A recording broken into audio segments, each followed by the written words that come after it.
Hello बच्चों, आप सब कैसे हैं।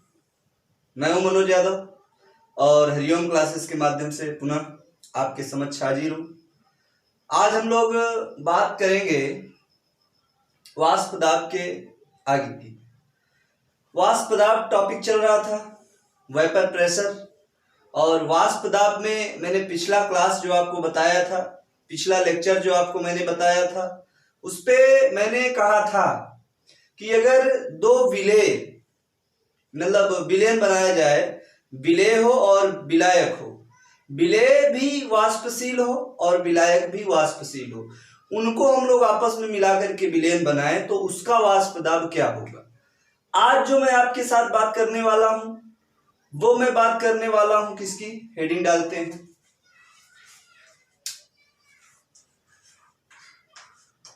ठोसों का द्रवों में विलयन। ठोसों का द्रवों में विलयन, ठोसों का द्रवों में विलयन। बच्चों विलयन तो है, अच्छी बात है, लेकिन ठोस और द्रव, ठोसों का द्रवों में मतलब ठोस जाएगा और द्रव में क्या होगा, घुलेगा, यही ना बात। ठोस का द्रव में विलयन का मतलब है ठोस जाएगा और द्रव में घुलेगा। चलिए, लेकिन यहां पर एक बात आपको समझना पड़ेगा कि ठोस और द्रव, द्रव क्या होगा, वाष्पशील होगा, ठोस यहां पर अवाष्पशील लेना है।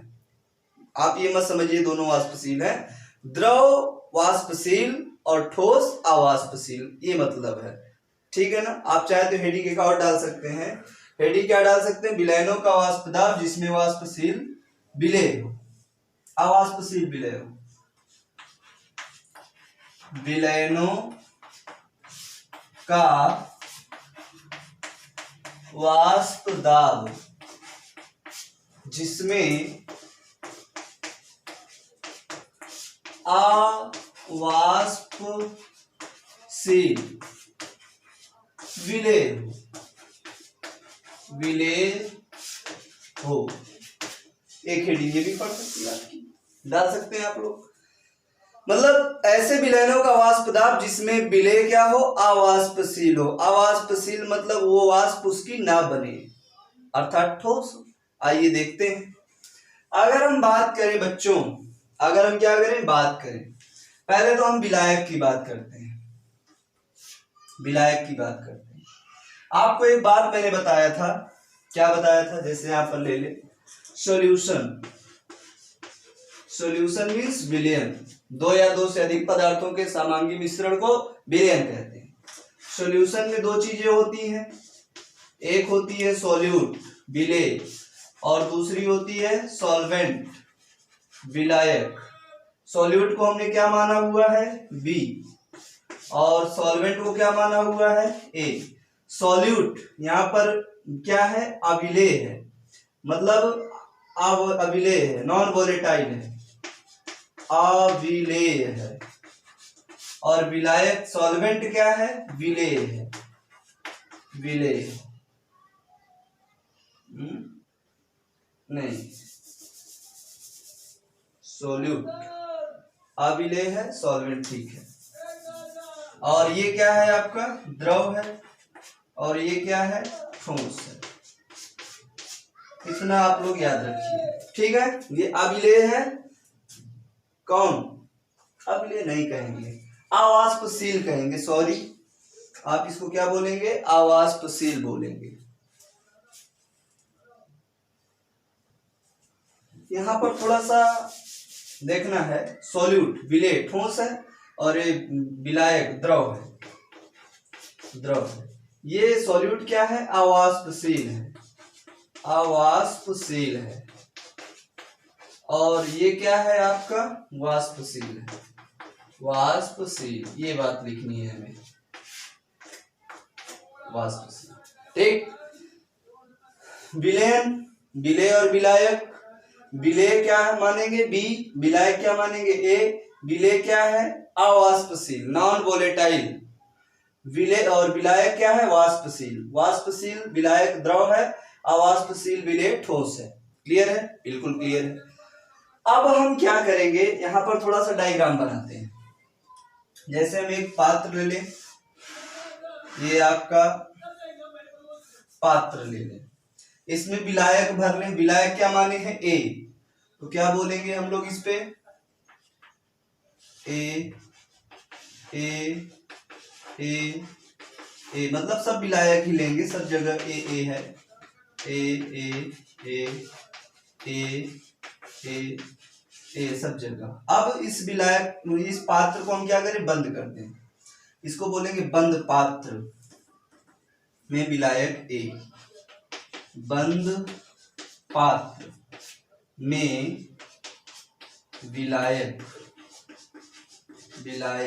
विलायक क्या है बच्चों? आपका ए है। ठीक। अब ये विलायक है, क्या है? विलायक है।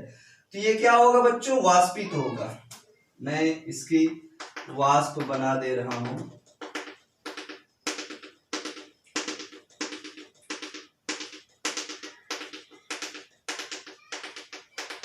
ये आप लोग समझ पा रहे होंगे।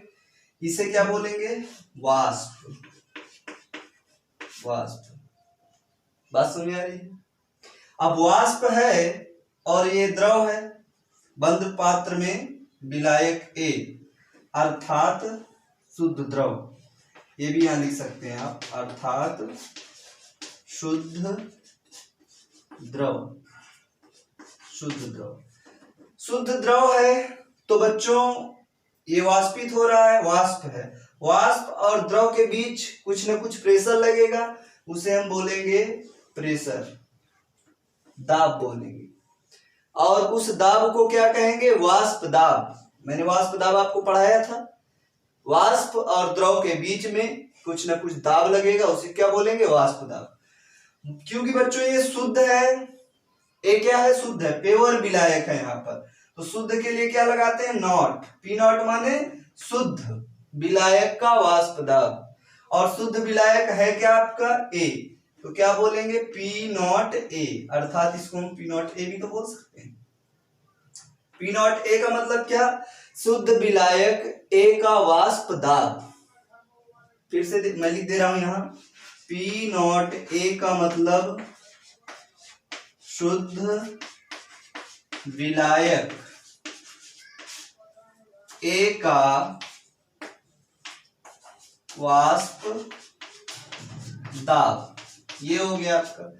अब अगर इसी में हम कुछ अशुद्धि घोल दें, विलेय घोल दें, कुछ विलेय घोलते हैं, चलिए घोलते हैं।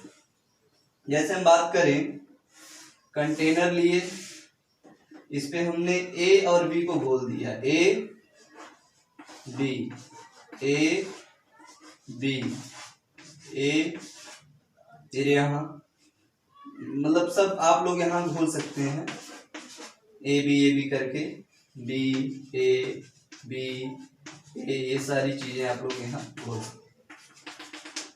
अब यहाँ पर आप कंटेनर बंद कर दीजिए। ये भी क्या हो गया? बंद पात्र हो गया। बंद पात्र, क्लोज कंटेनर हो गया। अब आप देखेंगे यहाँ पर बी है, और बी क्या है? अवाष्पशील है। ए है वाष्पशील है। तो यहाँ पर बी का वाष्प नहीं बनेगा, और वाष्प नहीं बनेगा तो उसका वाष्प दाब नहीं आएगा, अर्थात केवल किसके वाष्प बनेंगे? ए के।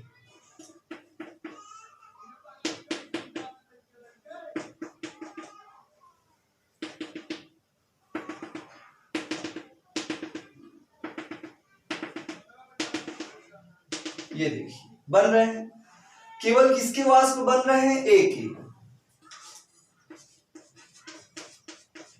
वाष्प। मतलब विलयन लिए, बंद पात्र में लिखेंगे विलयन। क्या क्या है इसमें? ए है प्लस बी। ए क्या है? विलायक है, बी क्या है? विलेय है। ए जो विलायक है वो आपका कैसा? वाष्पशील है। बी जो विलेय है वो कैसा है? अवाष्पशील है। बात समझ आ रही है? बिल्कुल। यहाँ पर जो वाष्पशील है ए, केवल उसी की वाष्प बन रही है, जो अवाष्पशील है बी, उसकी वाष्प नहीं बन रही है। कहने का मतलब ये जो विलयन है इसमें वाष्प कम हो बन तो रही है, और ये शुद्ध विलायक की वाष्प दाब है और ये विलयन की वाष्प दाब है। इसे लिख देंगे यहां पर PA। PA का मतलब क्या बच्चों? विलयन की वाष्प दाब, विलयन की वाष्प दाब या विलयन का वाष्प दाब कर लीजिए। बात समझ आ रही है? ये PA विलयन का वाष्प दाब और ये P0 शुद्ध विलायक का वाष्प दाब। यहां पर दोनों डायग्राम्स में आप लोग एक चीज देखिए, किसका वाष्प दाब ज्यादा है, सोच करके बताइए बच्चों। विलयन का वाष्प दाब आपको ज्यादा दिख रहा है यहाँ पर, या शुद्ध विलायक का वाष्प दाब आपको ज्यादा दिख रहा है? तो आपको सोचने में ज्यादा देर नहीं लगेगा, तुरंत आप लोग बोलेंगे सर जी यहाँ पर शुद्ध विलायक का वाष्प दाब ज्यादा है और विलयन का वाष्प दाब कम है। तो हम यहाँ पर कहेंगे सीधा, क्या कहेंगे? P0A अर्थात शुद्ध विलयन का वाष्प दाब PA अर्थात विलयन के वाष्प दाब से ज्यादा होता है। क्या?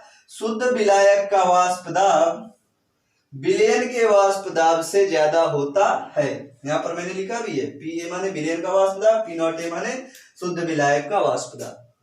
बात समझ आ रही है? आप लोग इतनी बातों को पहले लिखिए, नोट करिए, फिर हम आगे चलते हैं।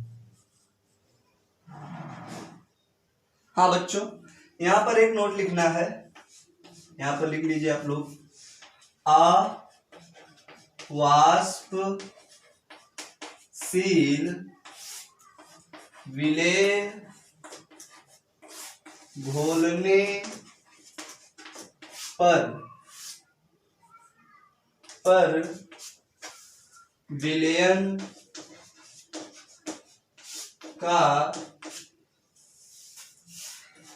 वाष्प दाब घटता है। अवाष्पशील विलेय घोलने पर विलयन का वाष्प दाब घटता है, बिल्कुल सही बात है। अब आइए जरा आपको मैं लेके चलता हूं किसकी तरफ? राउल्ट के नियम की तरफ।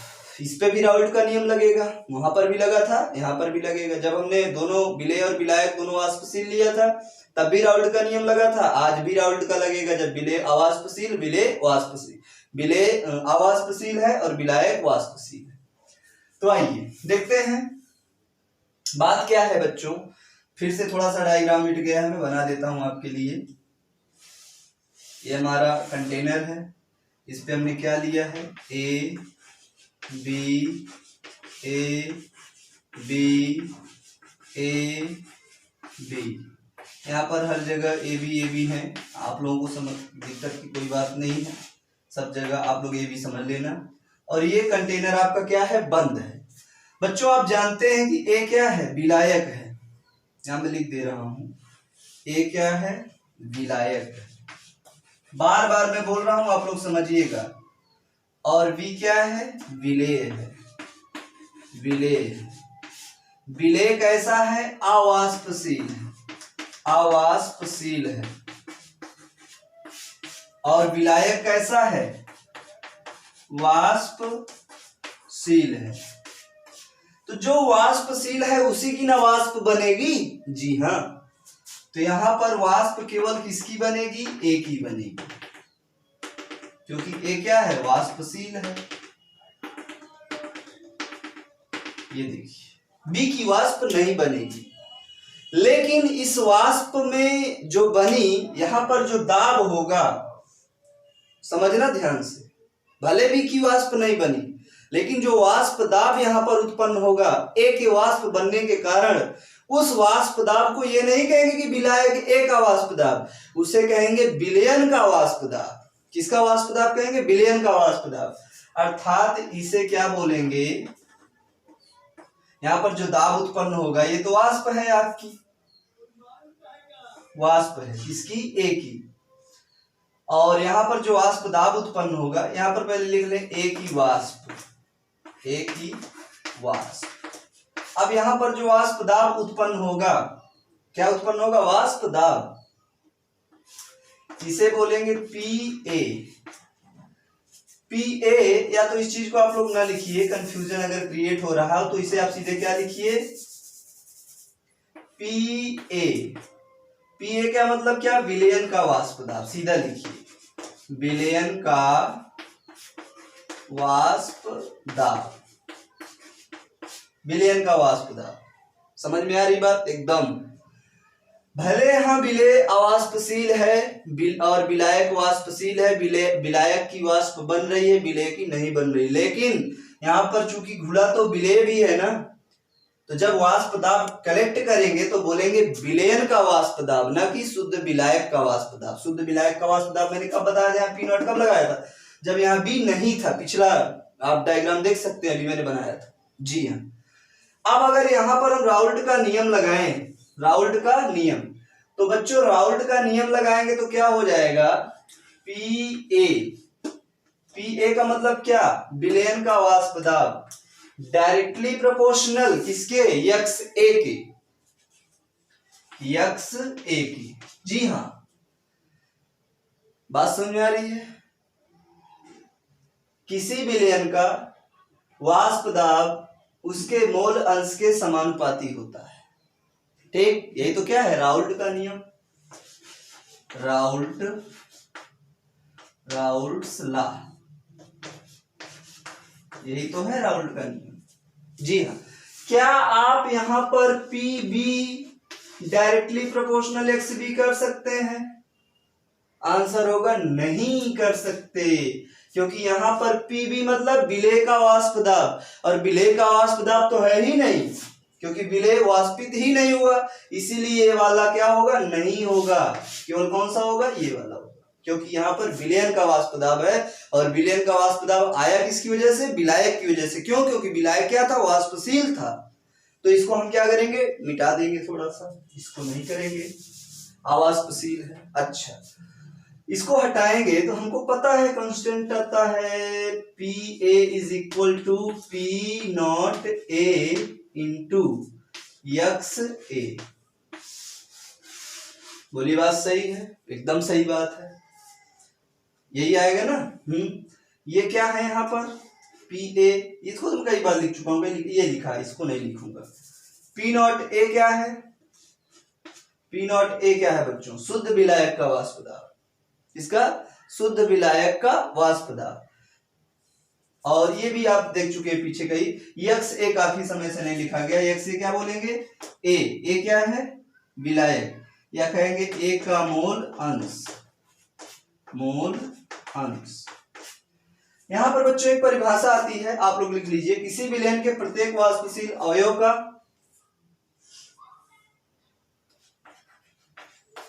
किसी विलयन के प्रत्येक वाष्पशील अवयव का, किसी विलयन के प्रत्येक वाष्पशील अवयव का आंशिक दाब इसके मूल अंश के समानुपाती होता है। आंशिक दाब इसके मूल अंश के समानुपाती होता है। बात समझ में आ रही है, मूल अंश के क्या होता है, समानुपाती होता है। किसी बच्चे को कोई समस्या यहां तक, बोलेंगे नहीं समस्या है। इसको आप लोग जरा नोट करिए, फिर मैं आगे आपसे बात करता हूं।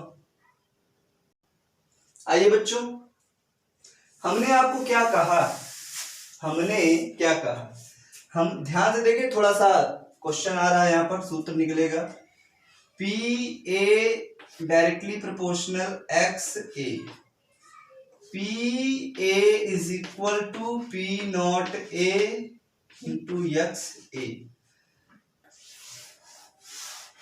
वैल्यू लिख देते हैं, शुद्ध विलायक का वाष्प दाब, शुद्ध विलायक कह सकते हैं, या यहाँ पर आप विलयन का वाष्प दाब भी कह सकते हैं, ये मैं लिख चुका हूं, क्या बात बात लिखी, ठीक, इतना है।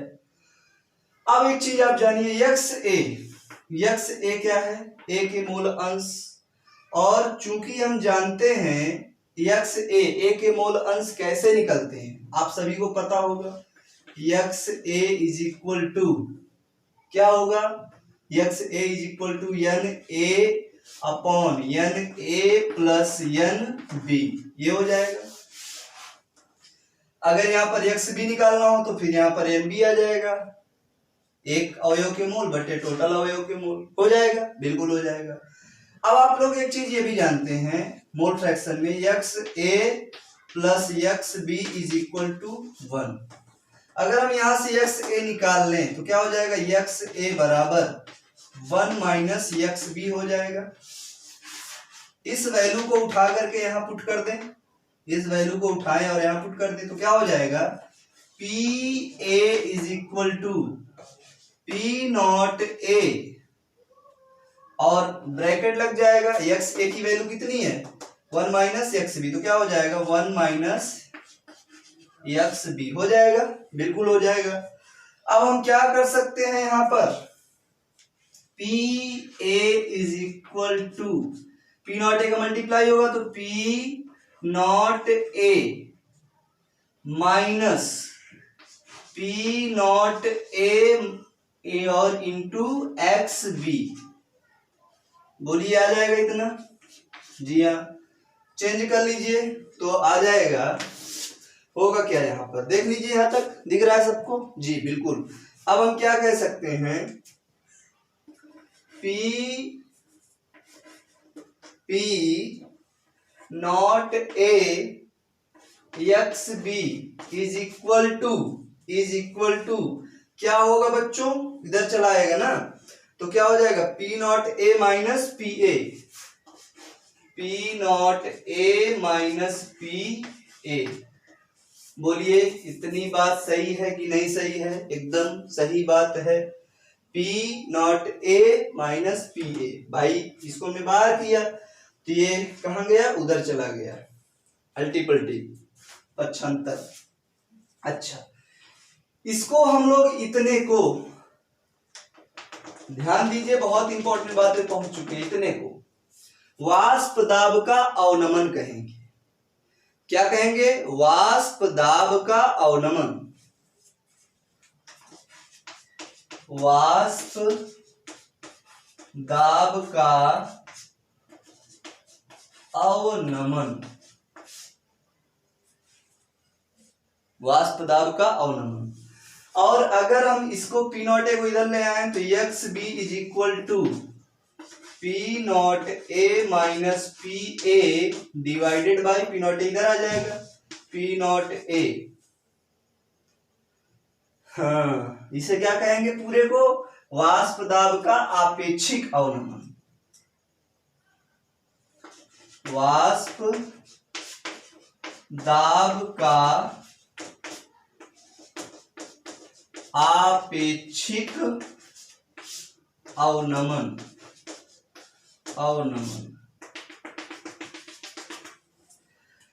वाष्प दाब का आपेक्षिक अवनमन, वाष्प दाब का अवनमन, वाष्प दाब का आपेक्षिक अवनमन विलेय के मूल अंश के बराबर होता है, वाष्प दाब का आपेक्षिक अवनमन विलेय के मूल अंश के बराबर होता है, मतलब विलेय के संख्या पर निर्भर करता है वाष्प दाब का आपेक्षिक अवनमन, इसीलिए क्या है, कोलिगेटिव प्रॉपर्टी। भाई वाष्प दाब का आपेक्षिक अवनमन क्या है, एक कोलिगेटिव प्रॉपर्टी है, अणुसंख्य गुणधर्म है। बात समझ में आ रही कि नहीं आ रही है, जी हाँ। तो यहां पर हम लिख सकते हैं, लिख लीजिए थोड़ा सा, वाष्प दाब का आपेक्षिक अवनमन एक प्रकार का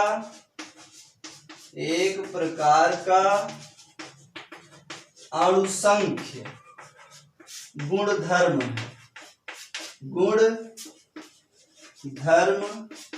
है। अणुसंख्य गुणधर्म क्यों है, क्योंकि यह विलेय के कणों की संख्या पर निर्भर करता है। विलेय की कणों की संख्या पर निर्भर करता है। इतनी बात समझ में आ रही है? जी हाँ, बिल्कुल आपको क्लियर हो गया होगा। आप लोग समझ लीजिए, देख लीजिए, लिख लीजिए, और कहीं किसी भी बच्चे को कोई प्रॉब्लम हो तो आप लोग बात कर सकते हैं। अगर आप ले तो इसको यहाँ से पूरा ले सकते हैं, कोई दिक्कत नहीं होनी चाहिए। ठीक, इसको लिखिए। फिर एक क्वेश्चन करते हैं बढ़िया सा, तड़कता भड़कता। आइए एक प्रश्न लिखते हैं, क्वेश्चन करते हैं। क्वेश्चन है, शुद्ध जल का वाष्प दाब 60 mmHg है।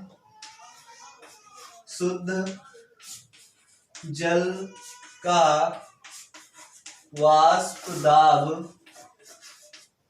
60 mmHg है। उसी ताप पर विलयन का वाष्प दाब ज्ञात कीजिए। उसी ताप पर विलयन का वाष्प दाब ज्ञात कीजिए। वाष्प दाब ज्ञात कीजिए, ठीक है ना। यदि 30 ग्राम यूरिया 72 ग्राम जल में घुली हो, यदि 30 ग्राम यूरिया 72 ग्राम जल में घुली हो, ये बात। शुद्ध जल का वाष्प दाब इतना दिया है, उसी ताप पर विलयन का वाष्प दाब ज्ञात करना है यदि 30 ग्राम यूरिया 72 ग्राम जल में घुली। आइए सॉल्व करते हैं बच्चों। तो हमने इसके लिए आपको फॉर्मूला भी डिराइव कराया। P A is equal to P not A into X A. कुछ देर पहले मैंने यही तो बताया आपको, उसमें राउल्ट्स लॉ में, यही तो है राउल्ट्स लॉ आपका। अच्छा, अब हमें यहां पर पूछ क्या रहा है? विलयन का वाष्प दाब ज्ञात कीजिए, ये चीज पूछ रहा है। पी ए विलयन का यहां लिख लेते हैं, विलयन का वाष्प दाब अर्थात पी ए क्या कर रहा है? क्वेश्चन मार्क पूछ रहा है। P not a, P not a क्या है? शुद्ध विलायक का वाष्प दाब, शुद्ध विलायक का वाष्प दाब। शुद्ध विलायक का वाष्प दाब अर्थात क्या? P not a, P not a. भाई जल क्या है? शुद्ध विलायक ही तो है जल, तो शुद्ध विलायक का वाष्प दाब कितना दिया हुआ है? 60 mmHg। और यक्स ए का मतलब क्या है? विलायक के मोल अंश, विलायक ए, विलायक के मोल अंश, मोल अंश ब्रैकेट में यक्स ए, विलायक के मोल अंश निकालना पड़ेगा हमें, ये भी निकालना पड़ेगा। ध्यान दीजिए, क्वेश्चन लगाने का आसान तरीका। तो अगर हमें विलायक के मोल अंश मिल जाए तो हमारा काम क्या हो जाएगा? आसान हो जाएगा। विलायक कौन है आपका? जल है। विलायक कौन है? जल है। तो आइए विलायक के मोल अंश यहां पर निकालते हैं, नहीं निकाल रहे। यक्स ए विलायक के मोल अंश कैसे निकलेंगे? N A upon N A plus N B. B क्या होगा? विलेय होगा। एन ए क्या है? एक विलायक के मोल, फिर विलायक के मोल, फिर विलेय के मोल। अब इनके लिए हमें क्या चाहिए बच्चों? एन ए चाहिए और एन बी चाहिए। तो आइए निकालते हैं यहाँ। एन ए बराबर मतलब विलायक के मोल, मोल कैसे निकलते हैं? भार बटे अणुभार, W A by M A. W A विलायक का भार कितना है? विलायक का भार 72 ग्राम। भाई 30 ग्राम यूरिया 72 ग्राम जल में घुली है। जल ज्यादा इसीलिए विलायक है, यूरिया कम है इसीलिए विलेय है। WA कितना 72 ग्राम। MA मॉलिक्यूलर वेट, जल का अणुभार कितना होगा 18, जल का अणुभार कितना होगा 18, सबको पता है। H2O, H कितना 1 गुणित 2 प्लस ऑक्सीजन का 16, 16 और 2 18 अणुभार आ जाएगा जल का। तो 18 चौक 72, अच्छा 18 चौक 72 हो गया, 4 आ गया। Na कितने आ गए 4। अब क्या चाहिए NB, तो कैसे निकालेंगे, ये भी तो वही होगा WB बाई MB होगा। WB विलय का भार कितना है 30,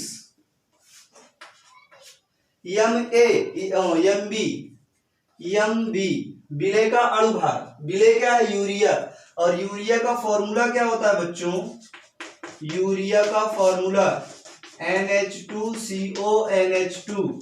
इसका अणुभार निकालेंगे, कैसे निकलेगा, नाइट्रोजन कितने 2, एक नाइट्रोजन परमाणु भार 14, 14 गुणित 2 प्लस हाइड्रोजन 1, हाइड्रोजन कितना 2 और 2 4, प्लस कार्बन 12 प्लस ऑक्सीजन 16, 14 दूनी 28 प्लस 4 प्लस 12 प्लस 16, टोटल करते हैं।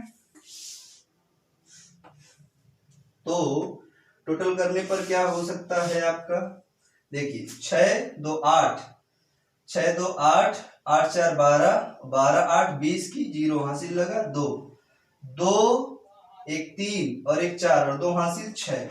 यूरिया का अणुभार कितना है 60, तो क्या हो जाएगा 30/60, 30 से कम 30 दे देंगे 60, 1/2 अर्थात 0.5 कर सकते हैं, 1/2 ही ठीक है हमारे लिए। चलिए ये आ गए आपके, या 0.5 कर लीजिए, ज्यादा आसान रहेगा 0.5। चलिए अब हमें यहां पर रख देना है A के मोल अंश में, Na हमने कितना निकाला हुआ है 4, और Na फिर 4, Nb कितना 0.5, क्या हो जाएगा 4/4.5। बात समझ में आ रही है, बिल्कुल समझ में आ रही है। अब इसे आप कटपिट करेंगे तो 4/40/45 हो जाएगा, बोलिए हो जाएगा कि नहीं हो जाएगा, बिल्कुल हो जाएगा। अब आप इसे कैसे कर सकते हैं, इसे आप कैसे कर सकते हैं बताएंगे आप लोग।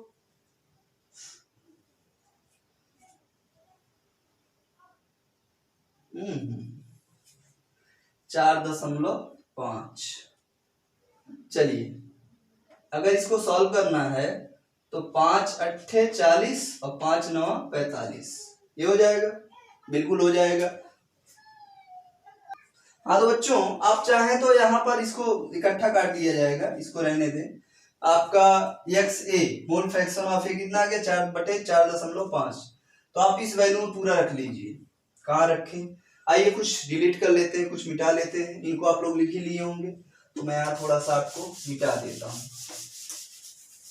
चलिए तो PA मतलब विलयन का वाष्प दाब बराबर P0A कितना दिया हुआ है 60, फिर गुणित XA हमने कितना निकाला 4/4.5, सॉल्व करना है।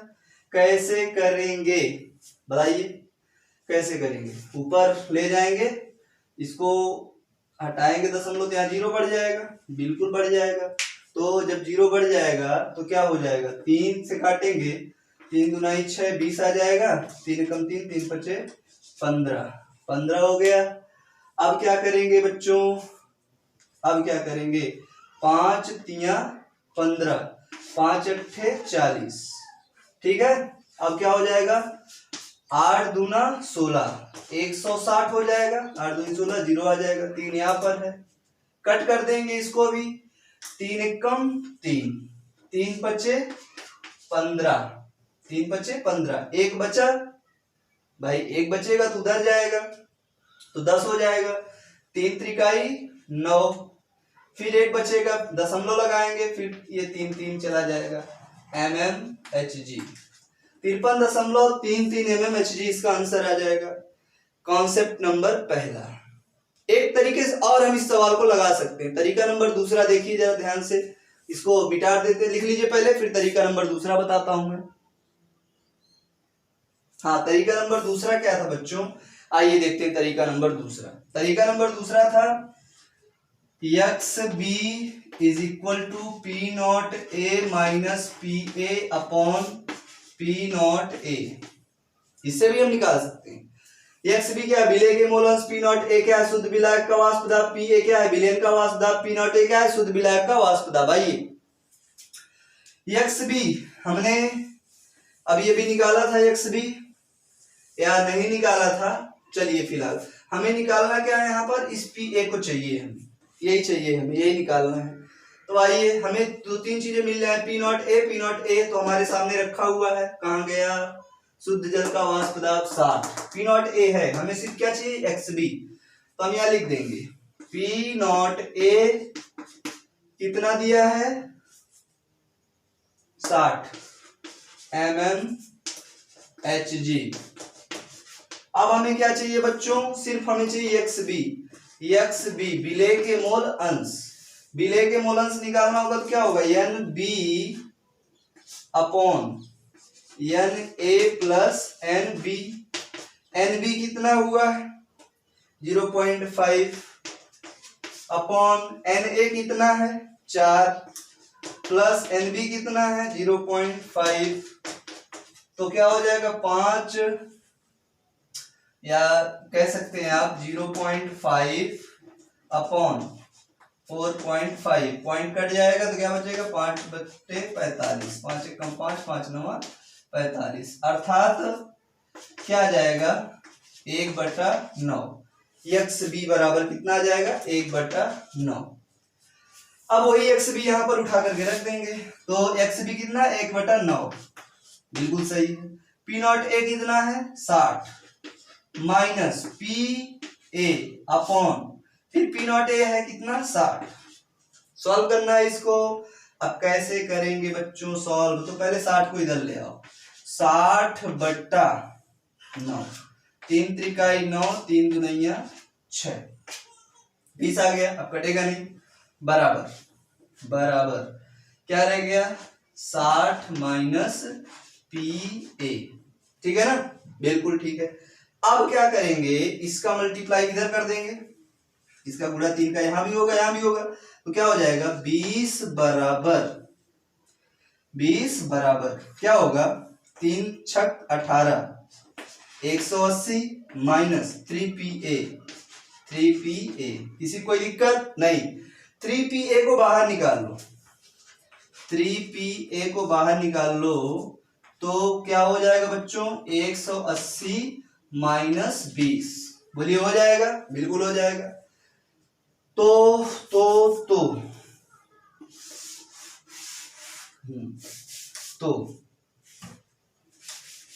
ये अब इसको क्या करेंगे, यहां पर कट के क्या आ जाएगा आपका 3pa इज इक्वल टू बराबर 160 भाई 180 से 20 गया 60 हो गया। अब क्या करेंगे pa बराबर 160/3 काटेंगे, 3 कम 3, 3 बचे 15, 1 बचा 10 हुआ, 3 त्रिकाई 9, फिर 1 बचा दशमलव लगाएंगे 10 हो जाएगा, 3 त्रिकाई 9 mmHg। यहां से भी सेम आंसर हमने निकाला और वहां से भी हमने सेम आंसर निकाला।